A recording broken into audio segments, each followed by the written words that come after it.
So the person I'm bringing in now, former Deputy Assistant Secretary of State Joel Rubin, is here to talk more. Joel, one of the reasons why I wanted to talk to you is because there were 53 British nationals, but also a Canadian, 7 Portuguese nationals, as well as 169 people from India. That's a lot of families. A lot of people. Who are reaching out to whom, and what do diplomats end up doing in these situations? You got it, Lottie. And first of all, what a horrible moment, and thank you for discussing it this morning so extensively. At the State Department, what happens is you have essentially the Operations Center kicks in and creates a task force that begins to mobilize to deal with all these questions. So our Consular Bureau will send a representative to it. The Bureau that handles South Asia will send a representative to it, and they'll begin coordinating with all of the airline infrastructure that's needed to be engaged, and this is as well different as from, foreign for governments. instance, Air India has to have, we heard from Mary Schiavo, a care team for people and families to reach out to. But this is all about diplomatic communications. I mean, we don't know if there are any Americans. I mean, we don't think there are any Americans, but we don't know. And there may be many dual citizens who are Indian as well. And so figuring that out, working with our consulate on the ground in Ahmedabad, working with our embassy as well in New Delhi, and getting a real lay of the land and what the U.S. government then should be thinking about in terms of providing assistance, which is the sort of overarching American diplomatic role as well. That's interesting because we're seeing this happening, as we said, the western state, Gujarat, and this Boeing so far, is saying we're aware of initial reports. We're working to gather more information. Again, this aircraft was a Boeing 787 Dreamliner. Is the U.S. involved in any way in terms of support? What would that even mean in a scenario like this? Well, first of all, we have our technical experts, and the Transportation Department, as you've been discussing, they have technical experts who can go and potentially get out to the site, and they also are always in touch with our major aircraft manufacturers, with Boeing, and I'm sure they're engaging right now, Boeing leadership, in trying to ascertain what they may expect or think about as the possibility for this crash.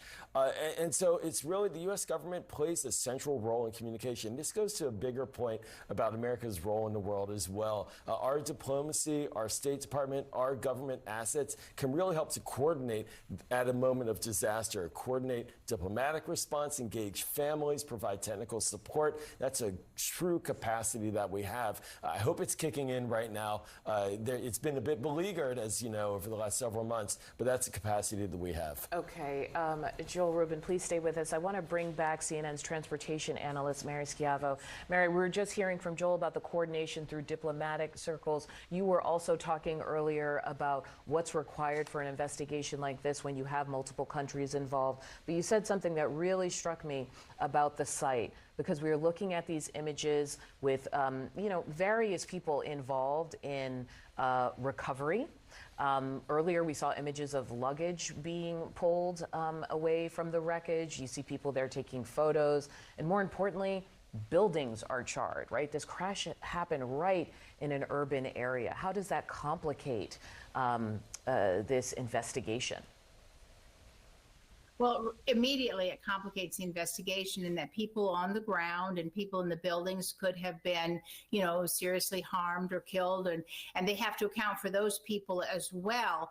And, our hearts certainly go out to the people on the ground who, are trying, it appears trying to get people, if there is anybody to be gotten off the plane, trying to get people off the plane, trying to get people out of harm's way, get people to ambulances or whatever. But in terms of removing anything else, structures of the aircraft, it's going to be very important, for example, to look at the wings, to look at the engines. And if they're moving around things and they aren't the trained professionals doing it, you can dislodge evidence. Here, the investigators are going to be looking very intently at all the takeoff settings for this aircraft. What were the settings on, the flaps, the engines, anything that could have affected that. And so things should not be removed, and it is disturbing, but I do see in the video that you're showing now that the officials are there and they are directing it. Appears to be law enforcement or maybe the military, and that's very important. They must safeguard every piece of evidence, and remember, all these are somebody's belongings, which by law they must return. So it's very important to safeguard that site. And with the officials there, they're clearly doing that. So right now, India's civil aviation authorities, as you said, they're going to be taking the lead. A lot of people may be involved, as Joel mentioned, including American technical experts. Can you talk to me a little bit about this process? I mean, you have, as you said, a flight industry that's growing in India. So what are the questions that are raised there, as well as the questions about Boeing itself? Well, in the process, in an air crash investigation, and like I said, sadly, the aviation nations of the world have had a lot of experience and previous accidents to investigate, all over the world. But in an air accident investigation, various teams are formed. For example, one team will be on the pilot performance, the piloting, et cetera. And that team will be comprised of persons who are experts in that area. And that team will be looking specifically at those particular issues. They will have a survivability team. Was this a survivable accident? And they will look at that. They will have an engine team that will look specifically at the aircraft performance in the engine.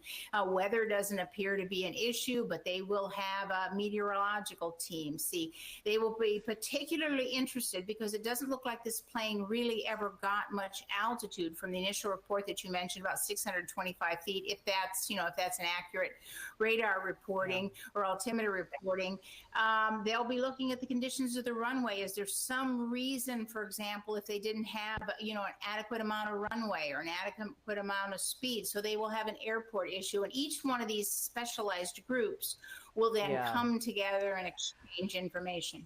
Mary, right now we are actually looking at a live picture at a civil hospital. You mentioned the officials on the scene. We are seeing reports also at the scene of the crash of fire department and others who are there. There's one other thing I have to ask you, which is that this year, I think I was just reading that Boeing's chief was saying this was going to be a turnaround year for them, that this was going to be a time when they could kind of come back from some of the other deadly crashes, the 737 MAX crashes in 2018 and 2019. And then there was that panel that blew away from a 737 MAX while in flight. What questions are out there for them now? Well, everything's on the table for Boeing because obviously this aircraft is, being the first, hull loss when the whole plane is lost of 787. This is going to be hugely important because of the history. I mean, investigators don't look at an accident as a single snapshot. They look at, what else is known, what happened before. How was, for example, let's look at the software. How was the software on this plane developed? What have been the recent changes on it?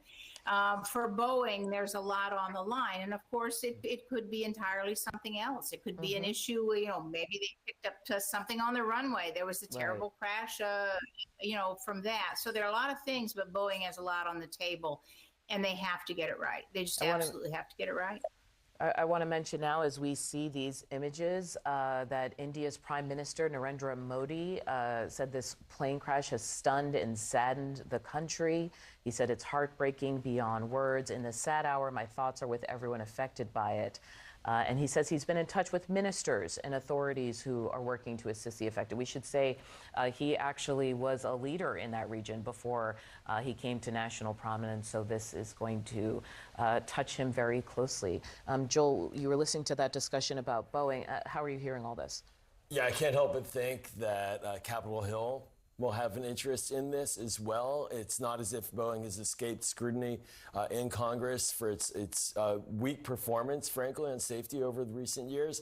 And it does get a lot of subsidy and a lot of contracts from the U.S. government as well. So this is ripe for investigation, not just obviously the devastating ground, but also for Congress, because we need to make sure that our planes are safe. And that's just one part of it, right? Talking about Boeing and its safety record, we're also looking at, Mary said, at the industry in India, the air industry, what is going on with the pilots who are actually able to get off a Mayday call. And also, Mary, you mentioned that there could have been something that got picked up on the runway. I can't imagine what it is like trying to figure that out in the middle of an urban area crash scene like this, where you also now have the element of debris and all of this from the buildings themselves that have also been damaged.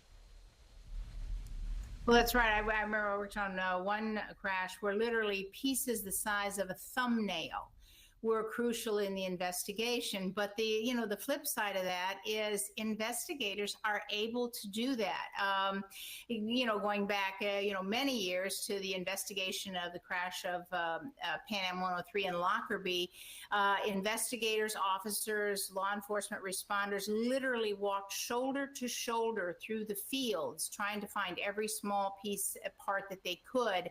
And fragmental pieces are what solved that crash. And so they're able to do it, and they have done it, and they've been doing it for decades. But again, it takes tremendous coordination and discipline. I mean, you can see in the video showing the investigators and the leaders on board, and they're going to have to, kind of rule with an iron hand right now to make sure no one interferes with that crash site. And not maliciously, people just want to help, but that's very important. Every piece could be important. Right now, Prime Minister Keir Starmer of Britain saying that he's being kept updated as the situation develops, as there were more than 50 British citizens on board that flight. We were also hearing from Prime Minister Narendra Modi as the country is, as he says, stunned and saddened about this crash in the western part of India. Mary Schiavo, thank you so much for bringing your insight here on so many of the technical issues at play on this investigation.